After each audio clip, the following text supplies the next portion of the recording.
ETF index mutual funds నేర్చుకుని stock మార్కెట్లో రాణించాలనుకుంటున్నారా? వెంటనే ఈ నెంబర్కి కాల్ చేయండి.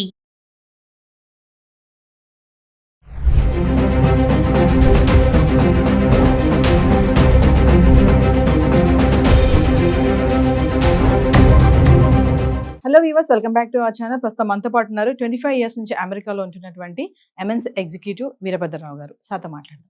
నమస్తే సార్. నమస్తే అమ్మ. సార్, రీసెంట్గా ఒక ఆర్టికల్ అయితే చదివాను నేను. విజిటింగ్ వీసా మీద వెళ్ళిన ఒక అమ్మకి అక్కడ 14 ఇయర్స్ జైలు శిక్ష పడిందంట.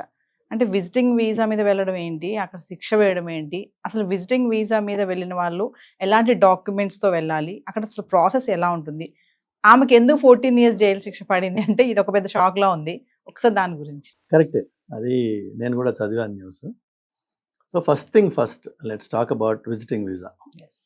సో మీరు అమెరికాలో ఉంటున్న ఒక వ్యక్తి మిమ్మల్ని రమ్మనమని చెప్పి ఒక ఇన్విటేషన్ పంపిస్తూ దాంతోపాటు ఒక ఎఫిడవిట్ సబ్మిట్ చేస్తాం. ఓకే. చేసి అందులో ఏమంటామంటే, నేను పలానా వ్యక్తిని పిలుస్తున్నా, నా పర్సనల్ డీటెయిల్స్ ఇవి, నేను ఇంత సంపాదిస్తున్నా, నా లీగల్ స్టేటస్ ఇది, ఈ వచ్చే వ్యక్తికి అన్ని రకాల పూర్తి సపోర్టు అతను ఈ కంట్రీలో ఉన్న రోజులు నేను ఇస్తాను అని అండర్టేకింగ్ కూడా ఇచ్చి ఆ ఇన్విటేషన్ లెటర్ని మనం పంపిస్తే ఇండియాకి, దాన్ని బేసిస్గా చేసుకుని, పెద్ద డాక్యుమెంటేషన్ ఏమీ ఉండదు దానికి. ఎందుకంటే నేను మా అబ్బాయినో అమ్మాయినో చూడడానికి వెళ్ళొచ్చు. జనరల్గా మన వాళ్ళు చాలామంది పేరెంట్స్ వాళ్ళ పిల్లల డెలివరీస్కి వాటికి వెళ్తూ ఉంటారు. అవి చాలా innocent, straight forward, simple things. కానీ మన వాళ్ళు ఇంకోటి కూడా చేస్తూ ఉంటారు. ఒక community particularly, I don't want to name them, but వాళ్ళు ఏం చేస్తారంటే, వాళ్ళకి పెద్ద హోటల్ చైన్స్ ఉన్నాయి. వాళ్ళ పేరెంట్స్కి గ్రీన్ కార్డ్ ప్రాసెసింగ్ చేశారు కొంతమందికి సిటిజన్షిప్స్ కూడా వచ్చాయి. అలా కాకుండా కొంతమంది విజిట్లో వస్తూ ఉంటారు. ఈ విజిట్లో వచ్చినప్పుడు చేయాల్సిందల్లా మీరు you have come to the US to visit your family and friends. అలానే కొన్ని ప్లేసెస్ తిరుగుతానని చెప్తాం. అక్కడ మనం ఇతనే ఇంట్లో కూర్చుంటాం అని చెప్పాం. సో తిరుగుతాం, సైట్ సీయింగ్, అది మాత్రమే మనం చెయ్యాలి అక్కడ. అలా కాకుండా కొంతమంది మన వాళ్ళు ఏం చేస్తారంటే, ఎలాగో నేను అమెరికాలో ఉన్నా కదా, ఎలాగో నేను డే టైంలో పిల్లలు ఆఫీస్కి వెళ్ళినప్పుడు ఖాళీగా ఉన్నా కదా అని తల్లులో పిల్లలో మొత్తానికి ఒక కలెక్టివ్ ఐడియా అది. ఏంటంటే, అమ్మ నువ్వు ఇంట్లో ఉన్నప్పుడు వచ్చే 3 months ఈ చుట్టుపక్కల చిన్నపిల్లలు ఉంటారు కదా, వాళ్ళని బేబీ సిట్టింగ్ చూడు, విజిటింగ్ వీసా మీద వచ్చిన వాళ్ళని ఓకే అని పిల్లల ఐడియా ఉండొచ్చు, తల్లి ఐడియా ఉండొచ్చు. నాన్న నేను ఇంట్లో చదువుకున్న దాని ఇంట్లో ఖాళీగా ఎందుకు ఉండాలి. ఈ 14 years జైలు శిక్ష పడ్డ ఆవిడ నేను చదివింది డాక్టర్ అని చెప్పి, maybe true or not, I don't know exactly. అయితే ఆవిడ చదువుకున్న ఆవిడ ఇండియాలో డాక్టర్. సో మనకుండే ఈగోస్, కాన్ఫిడెన్స్, ఎడ్యుకేషన్ అన్నీ ఉన్నాయి, బ్యాక్గ్రౌండ్ ఉంది. కానీ నువ్వు పరాయి దేశంలోకి వెళ్ళినప్పుడు you are no more a doctor, you are not recognized, you are not licensed, you are not registered. By education you may be a doctor, but by profession you are not a doctor. You cannot practice in America. Simple. Number 1. Number 2, నువ్వు వచ్చింది విజిటర్గా వచ్చింది, నువ్వు విజిటర్గానే ఉండాలి. Problem ఇంతకుముందు కూడా మనం వేరే వీడియోలో చెప్పాను నేను. L1, F1, H1 వీళ్ళు 3. F1 అంటే student, LHM employees, then B1, B2 అంటారు. అది ఎయిదర్ బిజినెస్ పర్పస్లో షార్ట్ టర్మ్ 2 weeks 3 weeksకి అమెరికాకి రావడం, లేకపోతే విజిటర్ వీసాగా అప్ టు 6 months వాడు స్టే ఉంటుంది, స్టేకి పర్మిట్ చేస్తారు జనరల్గా. బట్ వీసా వ్యాలిడిటీ వచ్చి 10 ఏళ్ళు ఉంటుంది. అంటే మనం ఇక్కడ హైదరాబాద్ కన్సులేట్కి ప్రతి సంవత్సరం వెళ్ళి స్టాంప్ వేయించుకోవాల్సిన అవసరం లేదు. 10 ఏళ్ళకి వీసా ఇచ్చారంటే అర్థం ఏంటంటే 10 yearsలో నువ్వు ఫ్రీగా ట్రావెల్ చేయొచ్చు back and fourth as a visitor.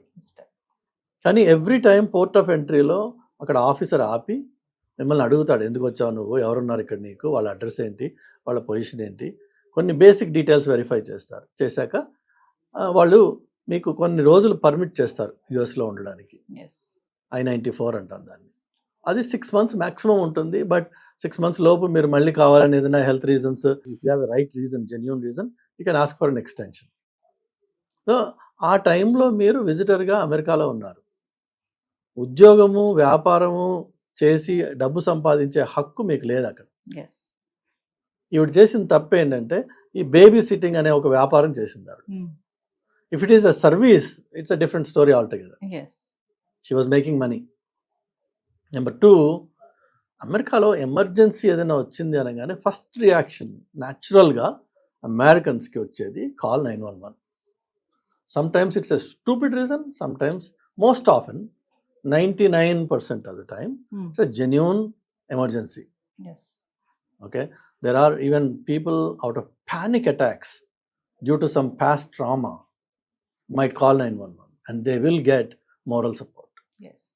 Sometimes in person, sometimes over the phone, but you are allowed to call. Nobody will discourage you from doing so. So 911 is your go-to in any emergency. ఈవిడ విషయంలో జరిగింది, నేను చదివింది ఆ వీడియోలు చూసింది ఏంటంటే, ఆవిడ యాజ్ ఎ డాక్టర్, బికాజ్ ఆమె ఎడ్యుకేటెడ్ కాబట్టి, she tried to help a baby who was choking on some chips ఇంకోటో మొత్తానికి baby was choking and she could not help the baby. అప్పుడు ప్యానిక్ అయ్యి 911 కాల్ చేసింది. 911 వచ్చేలోపు బేబీ చచ్చిపోయింది. So first of all baby నీ కేర్లో చనిపోయింది కాబట్టి యు ఆర్ అకౌంటబుల్. అది ఫస్ట్ థింగ్. నువ్వు విజిటర్గా వచ్చావా లేదంటే ఎంప్లాయీగా వచ్చావా అవన్నీ సెకండరీ. అలానే ఈ బేబీ సిట్టింగ్ చేయడానికి కూడా కొన్ని లీగల్ ఫ్రేమ్వర్క్స్ ఉన్నాయి, రూల్స్ ఉంటాయి. ఎవరు పడితే వాళ్ళు చేయకూడదు. జనరల్గా ఏంటంటే ఇన్ కమ్యూనిటీ పక్కింట్లో బేబీని పెట్టడం ప్రిఫర్ చేస్తాం మనం, rather than drive the baby 10 miles and leave it in one place. So ఇక్కడ అవైలబిలిటీ ఉంది. వాళ్ళు కూడా ఎవరైతే బేబీని పెట్టారో వాళ్ళు ఈవిని చూసి నమ్మే పెట్టుంటారు కదా. కానీ కష్టం వచ్చినప్పుడు ఏది పనికిరావు. వాళ్ళు కూడా చెప్పరు ఆ మాట, yes I spoke to that lady before, చెప్పరు. అండ్ యుఎస్లో ఇంత ముందు కూడా మీకు నేను చెప్పాను, కొన్ని తప్పులకి felony crimes, you may say mistake or you know it's a crime, చిన్న మిస్టేక్ అయినా దానికి ఒక ప్రీఫిక్స్డ్ పనిష్మెంట్ రాసేసి ఉంది. Even the judge is bound by that. అందులో బేబీ అనేటప్పటికి ఇంకొంచెం సెన్సిటివ్ అయిపోతుంది. సో ఈ విధంగా మీకు కొన్ని విషయాలు మనము చాలా క్లియర్గా నేర్చుకోవాలి. సో ఫస్ట్ విజిటర్గా వెళ్ళినప్పుడు మీరు ఓన్లీ విజిటర్గానే ఉండండి.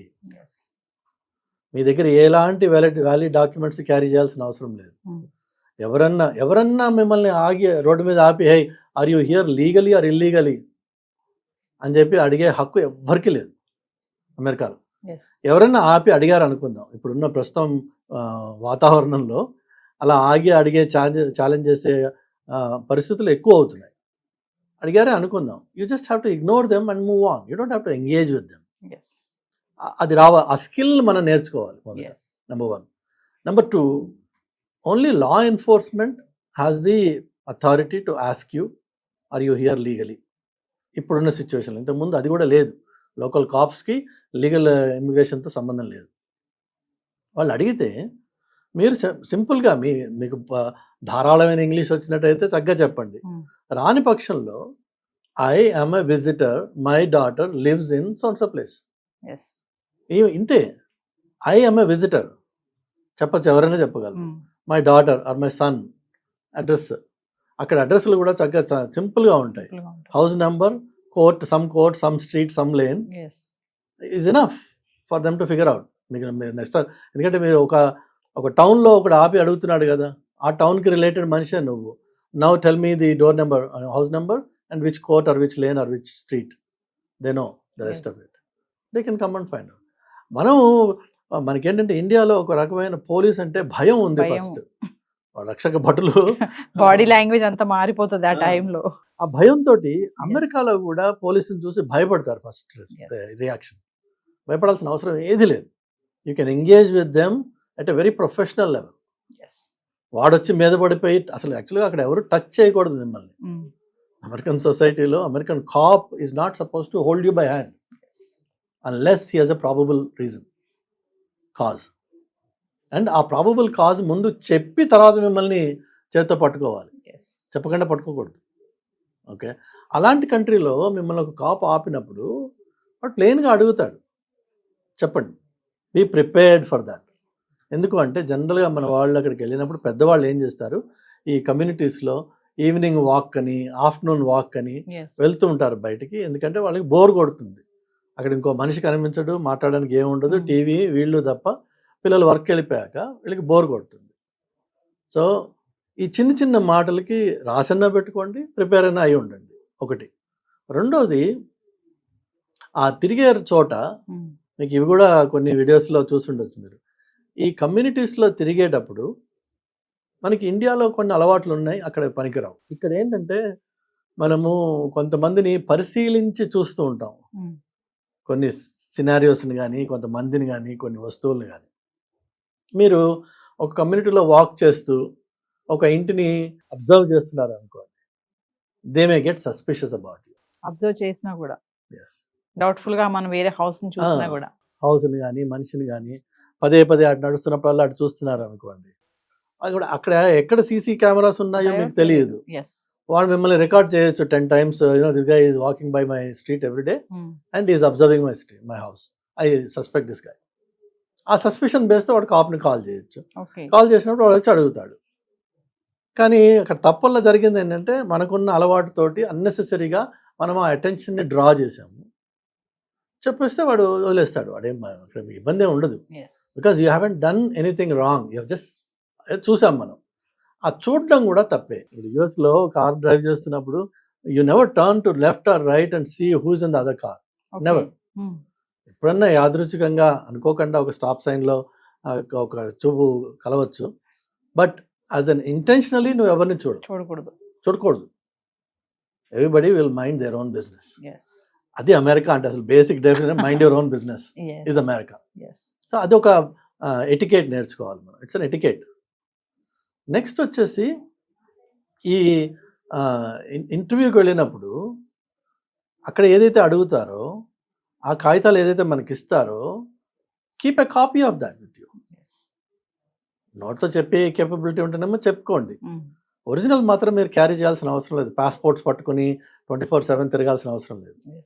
మీకు out of abundance of caution కావాలి ఒక కాపీ పెట్టుకోండి దగ్గర. అది దాన్ని వాడండి. ఎవరిని అడిగినప్పుడు hey here is my visa, I'm here illegally, లీగల్గా హ్యాపీగా ఉండొచ్చు, గర్వంగా ఉండొచ్చు. సో మామూలుగా విజిటింగ్ వీసా క్యాన్సిల్ అవుతుంది అంటారు కదా సార్, అంటే ఏ కారణంతో క్యాన్సిల్ అవుతుంది విజిటింగ్ వీసా? ఎప్పుడు క్యాన్సిల్ కాదమ్మా. So again remember 2 things. One is visa which is given here in the consulate, permission to travel to the country.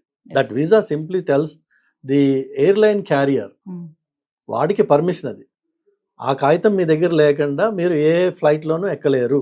Okay, మీరు చెక్ఇన్కి వెళ్ళినప్పుడు కౌంటర్ దగ్గర వాడు అడుగుతాడు, do you have a green card or you citizen or where is your visa. Okay, మీరు అది ఏదో ఒకటి చూపిస్తేనే మీకు ఆ ఫ్లైట్లో బోర్డింగ్ ఇచ్చేది.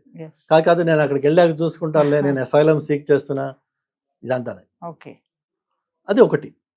అక్కడికి వెళ్ళిన తర్వాత పోర్ట్ ఆఫ్ ఎంట్రీలో ఆ ఆఫీసర్ మళ్ళీ again he tries to ensure that you are here for the right reasons. వాళ్ళ ఉద్దేశం కూడా ఏదో మిమ్మల్ని ఇన్వెస్టిగేట్ చేసి ఇంట్రాగేట్ చేసి కష్టపెట్టాలని ఎవరికి లేదు. అయితే ఇంతకుముందు మనం మాట్లాడుకున్నట్టుగా ఇండియన్ స్టూడెంట్స్ అమెరికాకు వచ్చి స్టూడెంట్గా కాకుండా వర్క్ చేయడం అనేది ఎన్నో ఏళ్ళుగా నడుస్తున్న ప్రాక్టీస్ అది. కానీ ఈ దొంగ ఎప్పుడు పట్టుబడలేదు. అట్లానే B1 B2 అరే విజిటర్ వీసాగా వచ్చినప్పుడు యు ఆర్ సేయింగ్ క్లియర్లీ నేను I'm here for a visit for a period of 15 days, 30 days or 6 months. 6 months తర్వాత నేను వెళ్ళిపోతాను అన్న నమ్మకాన్ని నువ్వు నాకు కల్పించాలి. ఆఫీసర్కి you have to give him some documentary evidence that I'm planning to leave after 6 months. One of those proofs of my intention is a return ticket. ఇంతకు ముందు గత 3-4 ఏళ్లలో దానికి కొంచెం రిలాక్సేషన్ ఇచ్చారు. ఇచ్చేటప్పటికి మన వాళ్ళు 1-way టికెట్ తీసుకుని రావడం మొదలుపెట్టారు. సో 1-way టికెట్ మాత్రమే ఉన్న చోట ఆఫీసర్ మనం ఎవరినో ఏదో అనుకోక్కర్లేదమ్మా, దానికి మన అనుమానాలు ఆపాదించడం చేయకూడదు. If you are the officer and మీకు ఇండియాలో వేరే కంట్రీ నుంచి ఒకడు వచ్చేస్తున్నాడు 1-way టికెట్ తీసుకుని, వాడికి మళ్ళీ రిటర్న్ వాళ్ళ కంట్రీకి వెళ్ళే టికెట్ లేదు వాడి దగ్గర, ఇమ్మీడియట్గా మీరు ఏమంటారు, ఎరా నాయన ఇక్కడే సెటిల్ అవ్వదలుచుకున్నావా నువ్వు? If you're planning to return in 3 months, where is your return ticket? So అది మినిమం రిక్వైర్మెంట్. అవి లేనప్పుడు ఇంతకు ముందు కొంత సడలింపు ఉండింది, వాళ్ళు అబ్జర్వ్ చేయలేదు, వాళ్ళు ఇన్సిస్ట్ చేయలేదు, కానీ పద్ధతిలో అది ఒకటి పార్ట్ ఆఫ్ ద ప్రాసెస్. ఇప్పుడు వీళ్ళు ఏం చేస్తున్నారంటే అలా లేని వాళ్ళని ఇండియాకి రిటర్న్ చేస్తున్నారు. తప్ప మీకు వీసా క్యాన్సిల్ అన్నది లేదు. వీసా క్యాన్సిల్ ఎప్పుడు జరుగుతుందంటే మీరు పోర్ట్ ఆఫ్ ఎంట్రీలో ఆఫీసర్తో మాట్లాడుతూ బ్లేటెంట్గా లై చేస్తున్నారు. ఎస్. కొడుకు బదులు కూతురో, కూతురు బదులు కొడుకో, లేక వాళ్ళ అడ్రస్ అడిగితే మీకు తెలియదు. నువ్వు నీ కొడుకు దగ్గరికి ఎలా వెళ్తావు? నీ అడ్రస్సే తెలియదు. అంటే అవి సరిగా చెప్పకపోయినా అక్కడ మిస్టేక్. అంతే కదమ్మా. కొంచెం తడబడినా సరిగా చెప్పలేకపోయినా. ఎవరన్నా మన చుట్టూ హైదరాబాద్ కాకుండా మన పేరెంట్స్ ఈ ఆదిలాబాద్ లో ఉన్నారు అనుకుందాం. ఆదిలాబాద్ లో ఉన్న తల్లిదండ్రులు హైదరాబాద్కి వచ్చారు. కొడుకు కూతురు ఎవరో వాళ్ళ అడ్రస్, ఫోన్ నెంబరో, వాళ్ళ డీటెయిల్స్ తీసుకునే వస్తారా? ఏం లేకుండా వచ్చేస్తారా? వాళ్ళు తీసుకుని వస్తారు కదా. So same thing applies when you're going to America. And that ఒక కొత్త దేశం, నీకు భాష రాదు, వచ్చిందే అనుకుందాం, నీకు ఏం తెలుసు అక్కడ ఏం కనబడతావు నువ్వు? You need help upon arrival, or you need to know where you want to go upon arrival. అందుకనే వాళ్ళు అడుగుతారు. ఇప్పుడు బిజినెస్ వీసా వెళ్ళిన వాళ్ళు ఏమో హోటల్ అడ్రస్ ఇస్తారు. I'm going to stay in so and so hotel, here's my reservation అంటాడు. అలా కాకుండా ఇలా స్పాన్సర్షిప్ చేసినప్పుడు నా స్పాన్సరర్ ఎవరు? నా కొడుకా, కూతురా, మనోడా, ఇంకోటా, బ్రదరా, సిస్టరా, అగో స్పాన్సరర్ సో అండ్ సో, వాళ్ళు ఈ అడ్రస్లో ఉంటారు. వాళ్ళు ఎన్నేళ్ళ నుంచి ఉంటున్నారు? సింపుల్ క్వశ్చన్స్ అడుగుతాడు. దానికి మనం నీళ్ళు నవ్వులాం అనుకోండి, ఆటోమేటిక్గా వాడికి అనుమానం వస్తుంది, నిజంగా చెప్పిన మనిషి వీడేనా కాదా ఏంటి అని. ఆ కేసులో మాత్రం మీకు ఎక్స్ట్రీమ్, అది జనరల్గా జరగదు, కానీ ఎక్స్ట్రీమ్ కేసెస్లో అక్కడ వీసా ఎంట్రీ, పోర్ట్ ఆఫ్ ఎంట్రీలో మీకు డిక్లైన్ చేసే ఛాన్స్ ఉంది. చేసి నెక్స్ట్ అవైలబుల్ రిటర్న్ ఫ్లైట్లో మళ్ళీ కూర్చోబెట్టి పంపించేస్తారు. లేకపోతే ఇంకొకటి ఏంటంటే 6 నెలలు మీకు మొదట వీసా ఇచ్చారు ఒకసారి, మీరు 6 నెలలు ఉన్నారు అక్కడ, అమెరికాకి మీరు విజిటర్గా వచ్చారు, you're a native of a different country. అమెరికాకి చుట్టం చూపుగా వచ్చి పోతా అన్నారు, వచ్చి వెళ్ళారు, మళ్ళీ 4 రోజుల్లో తిరిగి వచ్చారు అనుకుందాం. అప్పుడు వాడు ఏమంటాడు? నువ్వు చుట్టం చూపుకి రావట్లేదు నాన్న, 1 నెల నువ్వు అక్కడ చుట్టం చూపుకి వెళ్ళి ఇక్కడ మెయిన్ బేస్ చేస్తున్నావు, కాబట్టి యువర్ వీసా ఇస్ రిజెక్టెడ్. అన్ని విషయాలు కూడా మీరు చూస్తే these are all common sense based stuff. ఇందులో పెద్ద ఇంజనీరింగ్, సైన్స్, పాలిటిక్స్, ట్రంప్ ఇవేమీ లేవు ఇందులో. పాప అన్నెసరిగా ట్రంప్ని బ్లేమ్ చేస్తున్నారు, కానీ ట్రంప్ ఏమీ కొత్తగా చేసింది ఏం లేదు ఇంకా. So visitors, go as a visitor, enjoy your time, but క్లియర్గా రియలైజ్ దట్ అమెరికాకి వెళ్తే అక్కడున్నవాడే ఒంటరితనంతో ఏడుస్తున్నాడు. ఇప్పుడు మనకేమో వాగే నోరు, కదిలే కాలు. నువ్వు అక్కడికి వెళ్తావు, వెళ్ళిన తర్వాత నువ్వు కదలలేవు, మాట్లాడడానికి మనిషి దొరకడు. ఏమైనా ఉంటే వాట్సాప్లోను, ఫేస్బుక్లోను ఇండియాకి ఫోన్ చేసుకోవాలి. ఇండియా వాళ్ళు నిద్రపోతున్న టైంలో నువ్వు అక్కడ ఎవడు ఉండడు. టీవీతో టైంపాస్ చేయగలవా? Okay, wonderful. నువ్వు కాలి నడకన నీ కమ్యూనిటీలో తిరగచ్చు, దాంతో ఏం ప్రాబ్లం లేదు. అది కూడా certain parts of the calendar ఇయర్లో. వింటర్లో ఆబ్వియస్లీ ఇక్కడ వాడు అక్కడికి వెళ్ళి ఆడుతూ పాడుతూ తిరిగే ప్రసక్తి లేదు. సో మీరు తిరగలిగింది ఎప్పుడు? Mainly in summer, because spring and fall ఉన్నాయి, కానీ ఫాల్లో అక్కడ చలి ఇక్కడ మామూలు చలి కంటే 3 రెట్లు ఎక్కువ ఉంటుంది. సో అది కూడా పోయింది మీకు. So summer mainly. ఆ సమ్మర్లో కూడా మీరు ఏంటంటే కాలినడకన మీ కమ్యూనిటీలో తిరగలరు. దానికి మీరు ప్రిపేర్డా అయితే రండి, వెళ్ళండి అమెరికాకి, అది ఎనీ పార్ట్ ఆఫ్ అమెరికా. కానీ అక్కడికి వెళ్ళిపోయిన తర్వాత మాకు ఒంటరితనంగా ఉంది, మాతో ఎవరు మాట్లాడేవాళ్ళు లేరు, పోనీ మేము ఏమైనా ఎక్స్ట్రా సంపాదించుకుంటాం, ఇవి ఉన్నాయి కదా, ఈ ప్రాక్టీసెస్ మానుకోవాలి. నా కొడుకు షాప్ ఉంది, నేను వెళ్ళి అసిస్ట్ చేస్తాను అంటే that is exactly the same illegal students ఏదైతే మనం అంటున్నామో, ఈ విజిటర్గా వెళ్ళిన పేరెంట్ ఆ కొడుకు షాప్లో హెల్ప్ చేసినట్లయితే you also become an illegal immigrant. Because నువ్వు ఇమిగ్రేషన్ ఏ పర్పస్లో వచ్చావో దాన్ని డీవియేట్ అవుతుంది.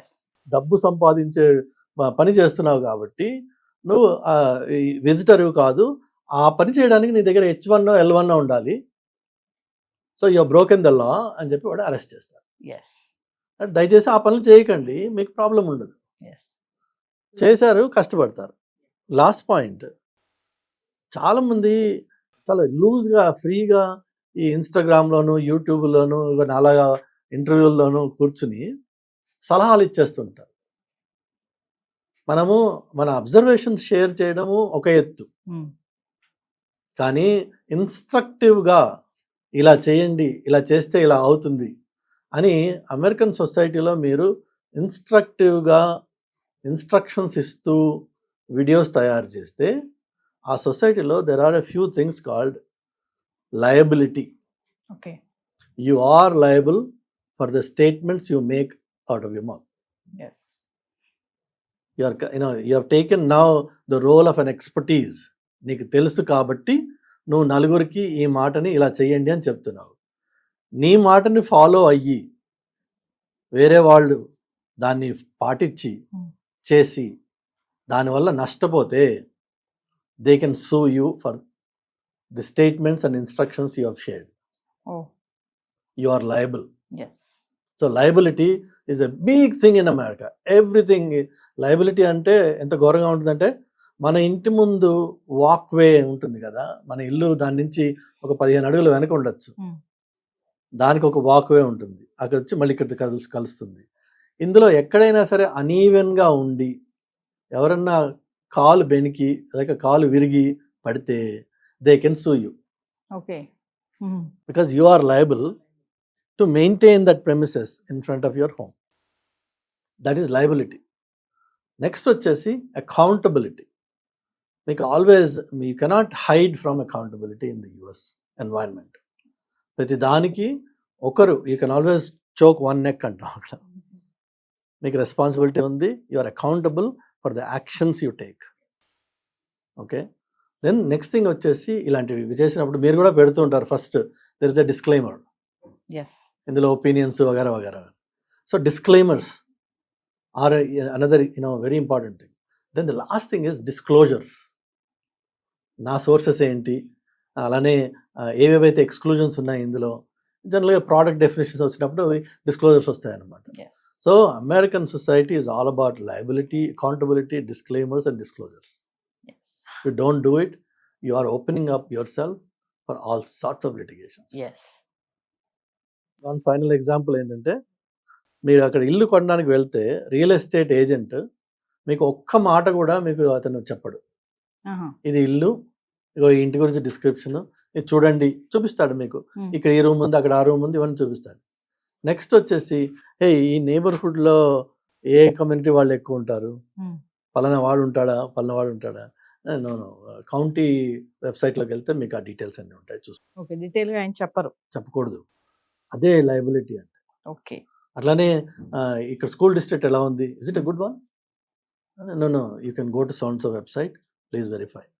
Okay. You have to do your own homework. వాడు సలహా ఇచ్చి ఆ సలహా మీద మీరు యాక్ట్ చేసి మీరు వెళ్ళి ఇల్లు కొని రేపటి రోజున ఏదైనా అయింది అనుకోండి, is now accountable for what he has done. Yes. అలానే హోమ్ ఇన్స్పెక్షన్ అని ఒకటి జరుగుతుంది. సో ఇల్లు కొనే ముందు మీరు ఇన్స్పెక్ట్ చేయించుకోండి. రేపు ఏదైనా డిఫెక్ట్స్ వస్తే you cannot blame anybody, but this inspection report tells you that ఇవన్నీ చేసామేమో, అన్ని బాగున్నాయి. బాగాలేదు, you can walk out of the contract.